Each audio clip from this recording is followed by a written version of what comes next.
Okay, ito yung arwakan, bagong ano naman siya, bulaklak. So pangatlo na to ngayong buwan. So ayan.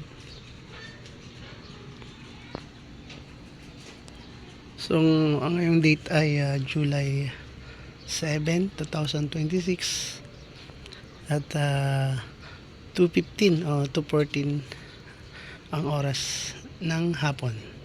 So hindi ko akalain na bubukadkad siya ng ganitong oras kasi kalimitan gabi siya, no? Alas 8 ng gabi kalimitan hanggang 1:00, alas 2 ganyan.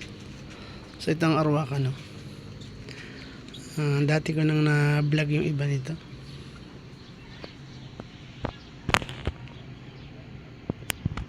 So ang ganda ng bulaklak yan at mabango. So ayan. So nagtanim pa ako ng iba yan. Meron dito. Tsaka ito.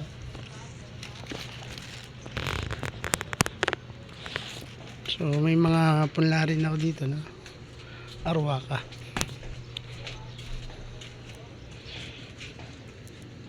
Ito. So dahon lang siya, no? Kalimitan dahon. Yan. And ayan, marami akong tanim yan. Ito pa. Sa ano lang.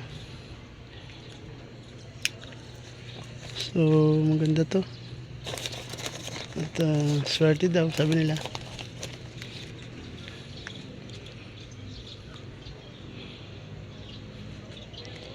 So ang ganda yan kapag namumulaklak. So ngayong nakarang bulaklak nito ay last week lang. Ang pinakaunang bulaklak nito nang tinanim ko ay November 28, 2025. So yan siya. Ang ganda niya, ang ganda. Dito lang siya tumubo. Sa dahon lang. Sa dahon lang siya tumutubo. At nakaraan meron ditong nalaglag na lang. Siguro dito banda yan, ito. Yan. Meron dyan. So nalanta na siya. Okay, so yan ang arwaka, no? Or Queen of the Nights. Abang natin yung kanyang pagbukadkad kung talaga pag ngayong araw, no? So mostly kasi ito gabi.